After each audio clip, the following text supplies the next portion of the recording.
Well, welcome. My name is Aryavan McSweeney. I'm really glad to be able to share with you on this topic of the psychology of flow. And as our previous speaker kind of got into it, so I'd actually like to start with an experience of it, or actually more of a reflection. So I want you to think back in your life. We're going to get into what flow is to us as individuals. Think back to a time in your life where you think you might have experienced flow. A time when you were so completely involved, absorbed, interested in an activity, whatever it is, that you lost connection with everything else. The world seemed to just melt away. I'll share one of mine while you're thinking of it. It doesn't have to be a very profound moment. For me, when I was younger, playing table tennis was actually a way that I achieved flow. And not at the beginning. You'd start with rallying and it would be a little rusty and you'd get a little bit warmed up and a little bit better. And then especially if you were playing someone who is right at your skill level, or even better, just above your skill level, I would start to get into this space where my body was responding almost independent of my thoughts. I was not having thoughts saying, I'm going to do this, I'm going to move in this way, I'm going to hit it like that. But I would notice my arm moving before I was even able to send a thought. And I would get so zeroed in, it was actually a beautiful experience in its own way, on the ball, on the table tennis ball, this bright orange sphere that in a way it was all I could see. There's an interesting story from the Hindu scripture, the Bhagavad Gita, or in the Mahabharata actually, about a group of archers, and they're all looking at a bird on a tree.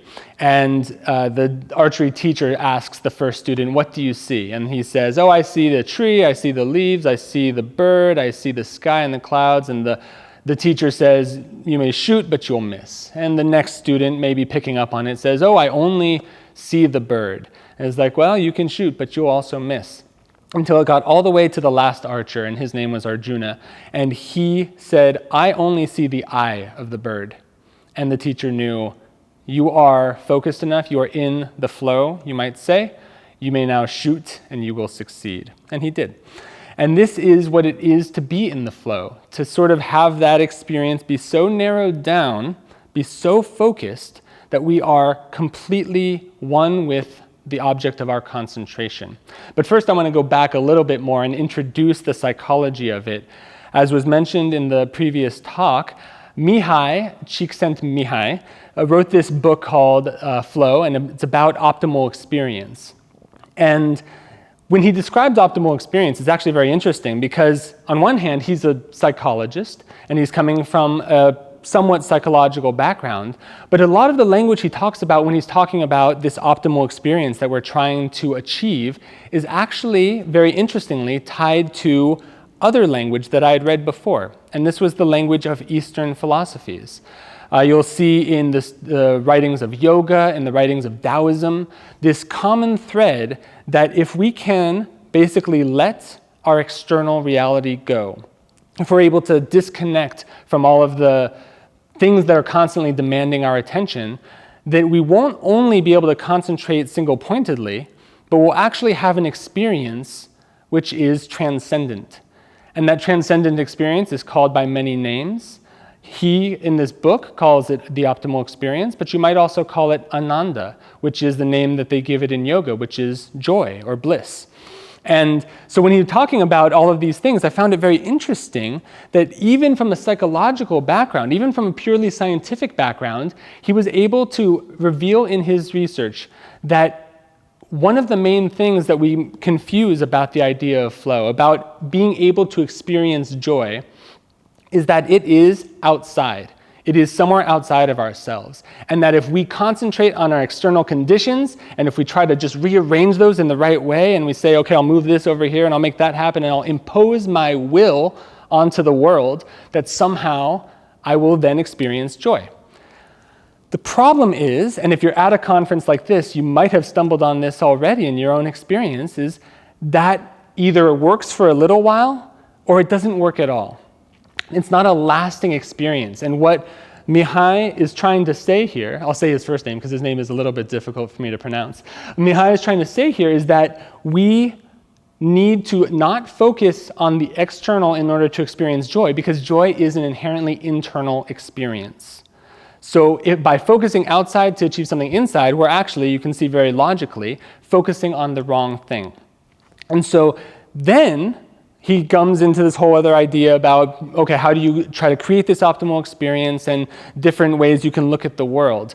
And what's interesting is this book came out in 1990. And as far as I can tell, this idea of flow as a larger concept, as a global concept, really started after that. I think this book was a seminal work. But these ideas of bliss and of joy and of peace have actually been in the public lexicon for generations, but in different contexts. And so I'd like to tie some of these ideas, because that experience of ping pong is an individual flow. It's a flow where I'm experiencing this kind of oneness with the activity. And it did yield quite a bit of joy, actually. I really enjoyed that experience. It took me years to figure out why I liked table tennis so much, until I started to learn about these concepts, about moving energy and about getting into that flow and what it is to get into that flow consciously. Now, that is sort of an incidental flow, we might say. It's an individual experience, and it happens when I do certain things. But again, we're still seeing it tied to an external experience. I have to play table tennis to get that feeling.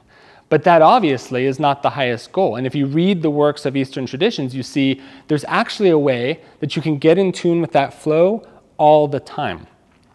And so that's what I want to sort of get into here now, is trying to figure out, okay, if there's a way that you can experience flow at all times, how do we achieve that?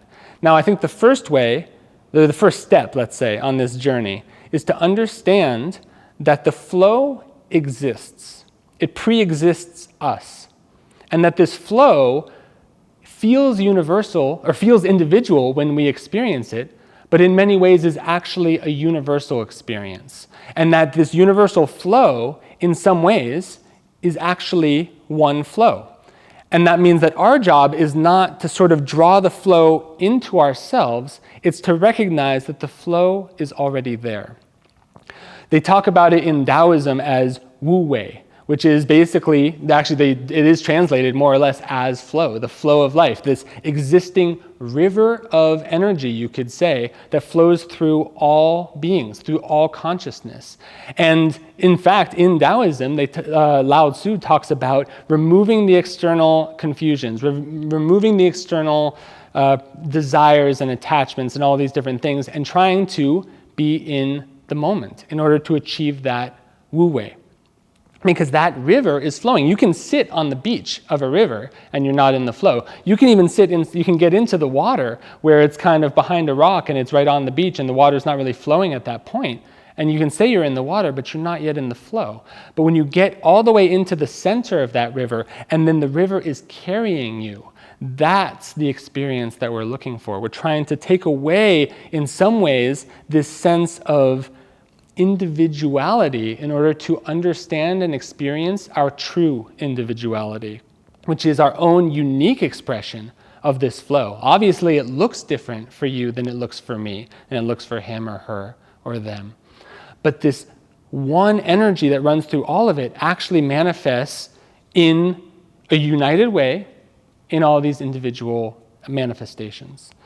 So what I'd also like to get into a little bit, draw into this so we can sort of bring it more to a focus, is the definition of yoga. Now, yoga, for many of you know, is actually translated as union. And the whole purpose of yoga, Patanjali has his Ashtanga yoga, which is the 8 stages that we go through on our way towards achieving that final yoga, which is the complete union with everything. One of the most important stages, is the stage of dhyana, which is translated usually as absorption. So we're trying to absorb ourselves in this activity. We're trying to be able to take away the idea that I am separate than this, that I am different, because that idea is actually the only thing that prevents us from experiencing it fully. And what's interesting about that is that the phase right before dhyana is called dharana, which is usually translated as concentration. Now, concentration is actually one of the key things that gets us there. And when we talk about how we can achieve this state of flow, you can't get there, unfortunately, without developing your own power of concentration. Now, concentration comes in a couple of different flavors, and they seem like they're not able to coexist, but they're actually completely linked. And the first stage of concentration is intensity. You have to bring your entire energy, your entire being, all of your desires have to be in this one focused beam on your chosen goal, on your desire for this flow. But coupled with that intensity is complete relaxation. As Dana spoke about in the previous talk, this idea that comes from Paramahansa Yogananda of the energization exercises, where we're tensing with will, we're using a lot of intensity. We're going out into the world and we're achieving the things we need to achieve. We're putting out our energy to achieve our goals. And then coming back, relaxing and feeling. We're getting to feel the result of that. We awakened our energy. What does that feel like? What does it mean to feel awakened energy? And how can I awaken more energy? And so we kind of go back and forth. It's almost like the yin and yang, where we're going from intense activity, intense focus, to relaxation. If you find that you're not able to achieve this flow, it may be that you are too in one of these things. You're too intense, you're too outwardly active, or you're too reflective and you're too I won't say calm, because that would be a positive version of it, but perhaps a little bit lower energy.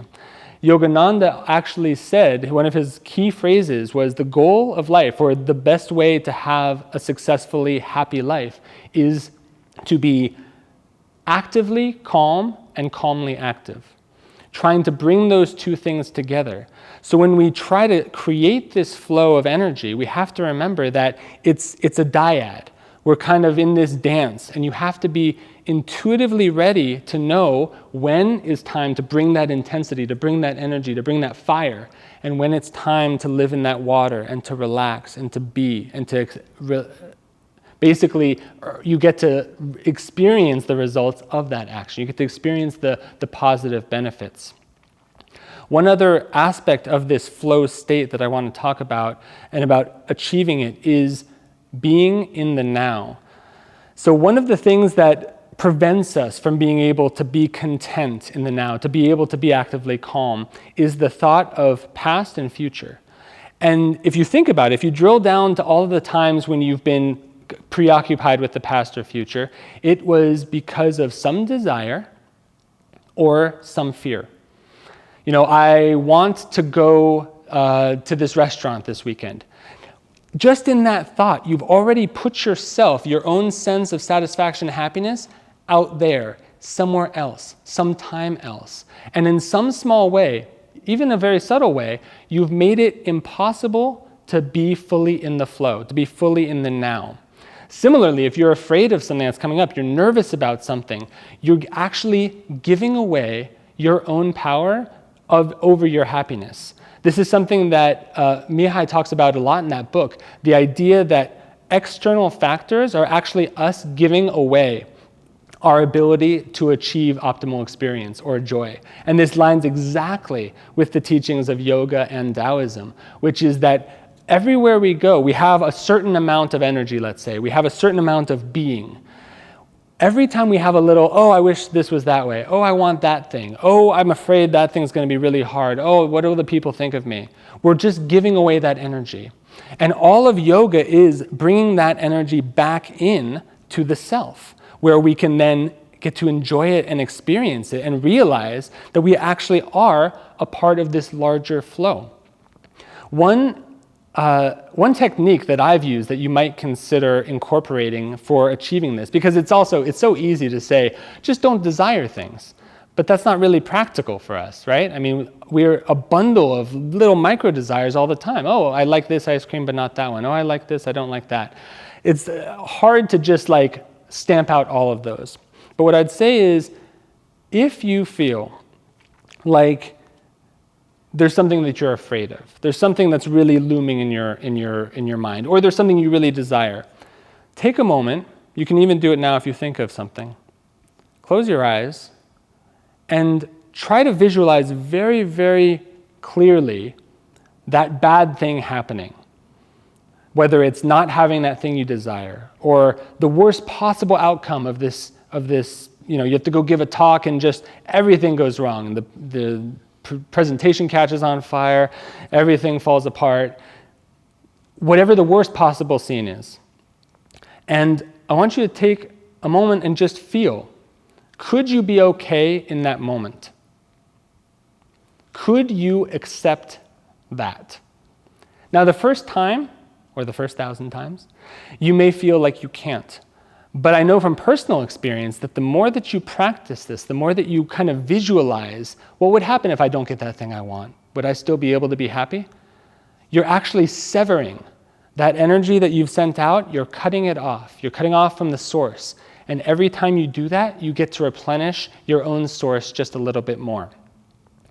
So remember to always try, as much as possible, to bring in your energy, to be clear on the things that you do want. It's not wrong to want things. It's not wrong to have goals. What's wrong, or what, I shouldn't even say wrong, but what causes us to be separate from our own happiness, from our own joy, from the flow, is the idea that that thing will make me happy. I'm not happy now, that will change my state. But every time we've done that, we've given away our joy. We have to bring our joy back. We have to be in control. This is how it's defined, control of our inner consciousness. And it happens in the small things, not the big things. It happens in the minutes, not the years. So try to make a practice as much as you can. Catch yourself when you want some little thing. And just say, yeah, that would be nice, but I would also be fine without it. Because every time we do that, these little microtransactions that we do in our own consciousness, they start to add up. And they start to create a momentum. And that momentum is actually us getting more and more towards the center of that river, getting more and more into the flow of the universal consciousness. And that's where we're going to find our truest happiness. So I invite you to try to make this a part of your life. Try to see everything that happens around you and everyone around you as just opportunities to say, I love you, I love this, but my happiness, my inner sense of well-being is not tied to you.